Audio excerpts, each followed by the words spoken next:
আসসালামু আলাইকুম সবাইকে। অচেনা ভালোবাসা গল্পের 15 নাম্বার পার্ট। তো বেশি কথা না বলে চলুন গল্প শুরু করা যাক।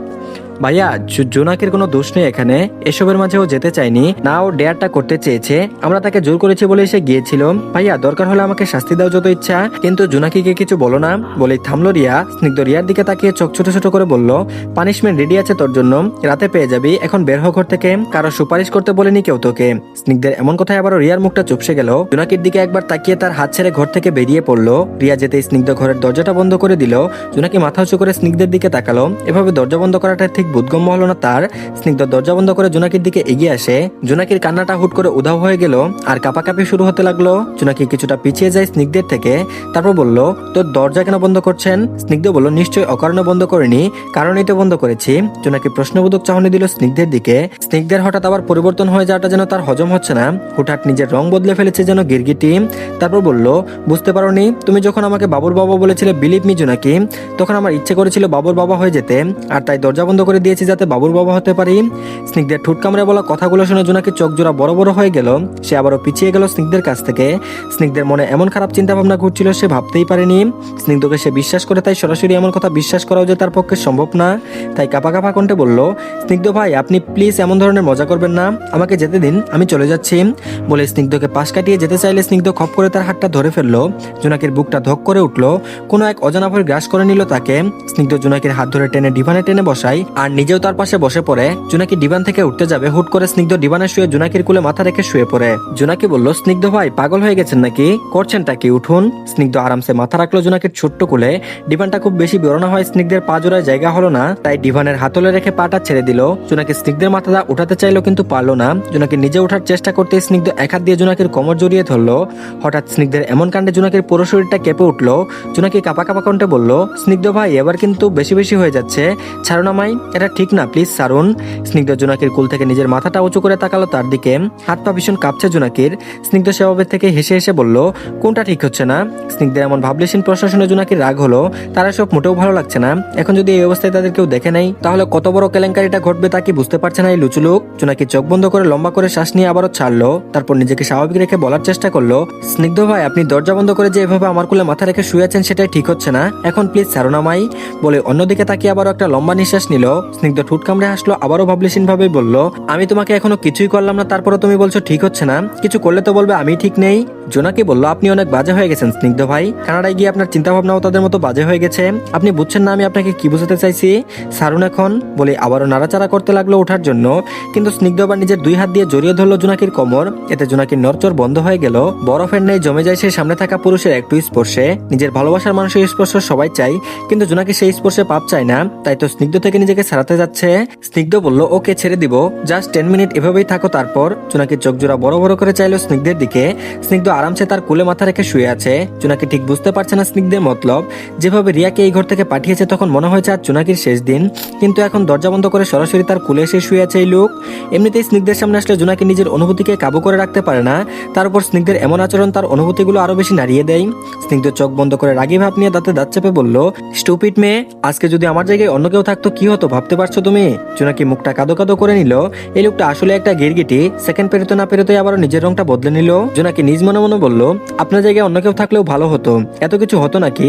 অন্য কেউ থাকলে তো হাত পা ধরলে সে ক্ষমা করে দিত আমাদের, কিন্তু আপনি গিরগিটি মশাই তো আমাদের নিজের রং বদলিয়ে ঘুরঘুর করাচ্ছেন। স্নিগ্ধ চোখ জোড়া খুলে জোনাকিকে ভাবনায় বিভোর দেখে জোনাকির কোমর জড়িয়ে থাকা নিজের ডান হাত দিয়ে কোমরে একটা চিমটি কাটলো। জোনাকি পুদক শব্দ করে উঠলো। জোনাকি বলল, স্নিগ্ধ ভাই, ছাড়ুন আমাকে, ছাড়ুন প্লিজ।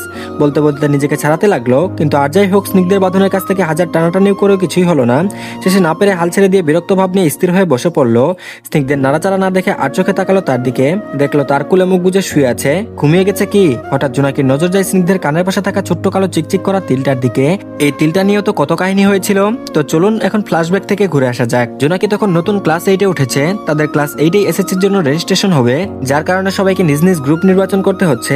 কিন্তু জোনাকি কমার্স নেবে নাকি সায়েন্স নেবে এসব ভাবে 1 মাস পার করেছিল। শেষে বিষয় চুজ করার সময় শেষের দিকে হয় না পেরে সায়েন্স নিয়ে নেয়। সে মধ্যবিত্ত ছাত্রী, তাই সায়েন্স নিতে সংকোচ করছিল। আবার সায়েন্স নেওয়াটাও তার জন্য জরুরি ছিল, কারণ তার স্বপ্ন ছিল পাইলট হওয়া, বড় বড় প্লেন উড়ানোর।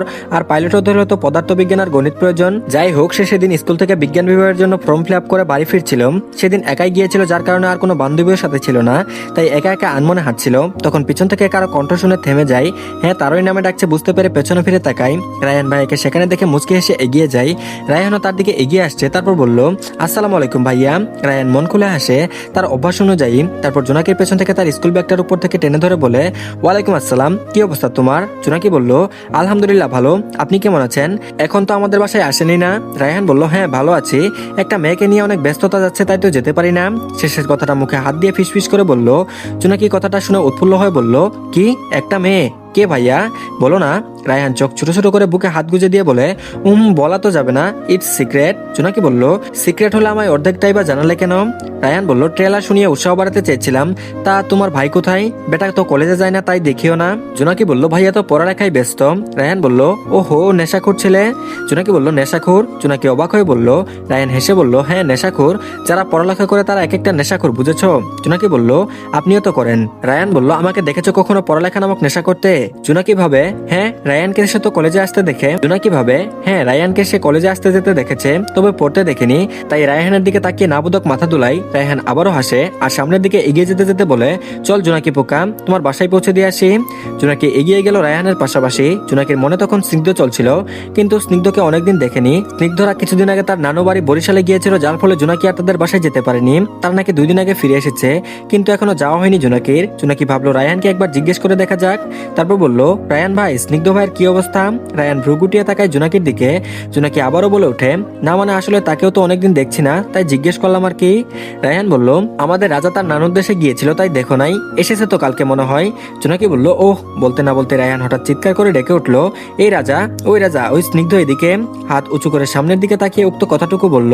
জোনাকিও সামনের দিকে তাকায়। স্নিগ্ধকে নিজের থেকে অনেকটা দূরে রাস্তায় অন্য পাশে দেখে অবাক হয়, আবার অনেক খুশিও হয়। মানুষটা অনেকদিন বাঁচবে, মাত্র তার নাম নিলাম আর মানুষটা হাজির হয়ে গেল। স্নিগ্ধ তার নিজের সাইকেল নিয়ে রায়হানদের দিকে এগিয়ে আসলো। রায়হান বলল, কি অবস্থা রাজা ভাই? স্নিগ্ধ বলল, ভালো, তোর কি অবস্থা? জোনাকির দিকে তাকিয়ে বলল। জোনাকি মাথা নিচু করে দাঁড়িয়ে আছে। রায়হানও জোনাকির দিকে তাকায়, তারপর স্নিগ্ধের দিকে তাকিয়ে বলল, হ্যাঁ ভালো, তোর কথাই বলছিল জোনাকি মাত্র, আর তুই উপস্থিত হয়ে গেলি, দেখেছিস হোয়াট এ কানেকশন। স্নিগ্ধ চোখ জোড়া ছোট ছোট করে তাকায় জোনাকির দিকে। জোনাকি রায়হানের দিকে তাকায়, তারপর স্নিগ্ধর দিকে তাকিয়ে মেকি হাসে। স্নিগ্ধ গৌরগম্ভীর আওয়াজেই বলল, কোথাও যাচ্ছিস? রায়হান বলল, হ্যাঁ জোনাকি পোকাকে বাসায় দিতে যাচ্ছি, তুইও চল। স্নিগ্ধ বলল, না আমি যাব না, তোরা যা, বলে আবারও সাইকেলে চড়ে বসলো। জোনাকির মনটা খারাপ হয়ে গেল, তার সাথে একটু কথা পর্যন্ত বলেনি। এত ভাব আসে কোত্থেকে? স্নিগ্ধ সাইকেল নিয়ে চলে গেল সেখান থেকে। জোনাকি সেদিকে তাকিয়ে একটা দীর্ঘশ্বাস ছেড়ে সামনে হাঁটতে লাগলো। কিছু দূর যেতে রায়হানকে কেউ কল করে আর সে জোনাকির কাছ থেকে বিদায় নিয়ে ঝটপট চলে যায় সেখান থেকে। জোনাকি সেদিকে তাকিয়ে একটু ভারমুক্ত হয়। এতক্ষণ নিজের মন খারাপটা প্রকাশ করতে পারছিল না, এখন ঠিকই পারবে। রাস্তায় থাকা পাথরগুলোকে লাথি মারতে মারতে এগিয়ে যায় সে। আবারও কারোটাকে পাশে ফিরে তাকায়। নিজের পাশে স্নিগ্ধকে সাইকেল নিয়ে দাঁড়িয়ে থাকতে দেখে চোখ কপালে উঠিয়ে তাকালো। স্নিগ্ধ বলল, উঠে এসো। জোনাকি ঠিক বুঝলো না কথাটা তাকে বলছে কিনা। স্নিগ্ধ আবার বিরক্তি নিয়ে বলল, নীরব ফোন করেছিল, বলেছে তোমাকে সাথে নিয়ে যেতে, তাড়াতাড়ি উঠে এসো, না হলে আমি চলে যাচ্ছি। ভাইয়ের কথা শুনে জোনাকি চট করে সাইকেলের পেছনে উঠে বসার চেষ্টা করলো, কিন্তু পারলো না, কারণ সাইকেলের পেছনে বসার জায়গাটা ছোট আর বসলেই গুতা দিচ্ছে। জোনাকি ফেসে গেছে, আবার স্নিগ্ধকে তো বলতেই পারছে না এই কথা। স্নিগ্ধ বলল, কি হয়েছে, যাবে না নাকি? উঠে বসো। জোনাকি আবার ওঠার চেষ্টা করে অসফল হলো। স্নিগ্ধের দিকে কাদো কাদো চেহারায় তাকাতেই স্নিগ্ধ নিজের সাইকেল থেকে নেমে পড়লো, সাইকেল নিয়ে হাঁটা শুরু করলো। জোনাকি আর দেরি না করে পাশাপাশি হাঁটতে থাকে। হয়তোবা স্নিগ্ধ বুঝেছে তার সমস্যাটা। জোনাকি বলল, ভাইয়া কেন তাড়াহুড়ো করে যেতে বলেছে? কোনো সমস্যা হয়েছে বাসায়? স্নিগ্ধ বলল, আমি কি করে জানবো, বাসায় গিয়ে ওকে জিজ্ঞেস করে নিও। জোনাকি আর কিছুই বলল না। জোনের মাঝে নীরবতা। ঠিক তখন জোনাকির নজর যায় স্নিগ্ধের কানের পাশে কালো কিছুর দিকে। মাথা মোটা জোনাকি ভাবে সেটা উকুন, তাই চট করে বলে দেয়, স্নিগ্ধ ভাই আপনার মাথায় তো উকুন। স্নিগ্ধ ভ্রু কুচকে বিরক্ত হয়ে তাকায় জোনাকির দিকে। জোনাকি আবারও বলল, ওই যে আপনার কানের নিচে দেখুন একটা বড় উকুন, তাড়াতাড়ি ফেলেন এটাকে। স্নিগ্ধ নিজের কানের পাশে হাত দিল, না কোনো কিছুই তো নেই। সে জোনাকির কাছে গিয়ে বলল, কোথায়, দেখিয়ে দাও। জোনাকি নিজের হাত দিয়ে ইশারা করে কানের পাশে দেখালো। স্নিগ্ধ সেখানটায় হাত দিয়ে বুঝলো সেটা উকুন নাকি অন্য কিছু। সে বিরক্তি নিয়ে জোনাকির দিকে তাকিয়ে তার হাতটা ধরলো। জোনাকি চোখ বড় বড় করে তাকালো।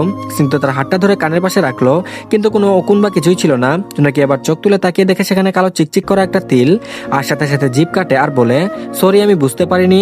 চলুন এবার বর্তমানে আসা যাক। দরজায় ঠক ঠক আওয়াজ শুনে জোনাকি নিজের ধ্যান থেকে বেরিয়ে আসলো। স্নিগ্ধের দিকে তাকাতেই দেখলো সে নিশ্চিন্তে ঘুমিয়ে আছে, আর তার 2 হাতে তখনও জোনাকির কোমর জড়িয়ে। জোনাকি নিজের হাত স্নিগ্ধের চুলের ভাঁজে দেখে চট করে হাতটা সরিয়ে নিল। আবার দরজায় ঠক ঠক আওয়াজ শোনা গেল। জোনাকি ধীরে ধীরে স্নিগ্ধকে ডাকতে ডাকতে বলল, স্নিগ্ধ ভাই উঠুন, কেউ এসেছেন। স্নিগ্ধ ভাই উঠুন প্লিজ, কেউ যদি এখন আমাদের একসাথে দেখে নেই সমস্যা হয়ে যাবে, প্লিজ উঠুন। স্নিগ্ধের হয়তো মাত্রই চোখ লেগে এসেছিল। সে ধীরে ধীরে চোখ মুখ কুচকে চোখ জোড়া খুলে জোনাকির দিকে তাকায়। জোনাকি আবারও আস্তে আস্তে বলে, স্নিগ্ধ ভাই দরজা দরজায় কেউ এসেছে, এখন আমি কি করব? কেউ যদি দরজা বন্ধ অবস্থায় আমাদের একসাথে দেখে নেই তাহলে কি হবে ভাবতে পারছেন?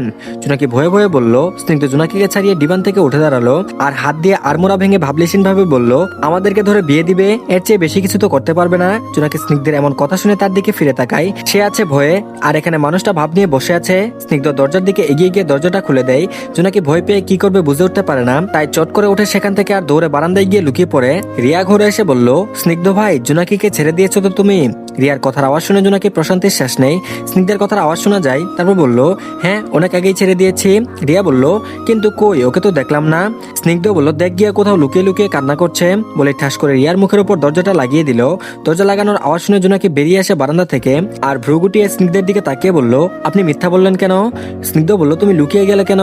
জোনাকি বলল, আশ্চর্য, লুকাবো না? এখন যদি অন্য কেউ হতো তাহলে তো সমস্যা হয়ে যেত। স্নিগ্ধ বলল, তুমি না লুকালে তো আমি মিথ্যা বলতাম না, তাই না? জোনাকি মুখ বাঁকিয়ে সেখান থেকে চলে আসার জন্য পা এগিয়ে দিতে স্নিগ্ধ চট করে তার হাত নিজের কাছে নিয়ে আসে। হঠাৎ এমন হয় জোনাকি ভয় পেয়ে যায় আর স্নিগ্ধের হাতটা খিচে ধরে নেয়। তারপর বলল, স্নিগ্ধ ভাই, আপনার সমস্যা কি? জুড়ে বলে কথাটা জোনাকি। স্নিগ্ধ তার কিলার মার্কা একটা হাসি দেয় আর জোনাকির দিকে একটা ফ্লাইং কিস ছুড়ে মেরে বলে, আজকে বাবুর বাবা হওয়া আর হলো না। জোনাকির চোখ কপালে উঠে যায় এমন কথাই। স্নিগ্ধ তাকে ছেড়ে দিয়ে একটা গামছা নিয়ে ওয়াশরুমে ঢুকে যায়। জোনাকি যেন এখনো একই কথাই আটকে আছে। এই গুরুগম্ভীর ছেলেটা কেমন যেন অন্যরকম কথা বলছে তার সাথে। ছি ছি, এই লুক কানারের থেকে একেবারে লুচু হয়ে গিয়েছে বলে জোনাকি ঝটপট দরজা খুলে বেরিয়ে গেল সেখান থেকে। দূর থেকে এই দৃশ্য একদিকে রিয়া দেখলো, অন্যদিকে উমা। তো ধন্যবাদ সবাইকে, এই পার্টটি এই পর্যন্তই। পরবর্তী পার্টও দিয়ে দেওয়া হয়েছে, সবাই দেখে নিন। আর সবাই প্লিজ চ্যানেলটিকে সাবস্ক্রাইব করে দিবেন আর ভিডিওতে একটা লাইক দিবেন। তো ভালো থাকবেন সবাই, আল্লাহ হাফেজ।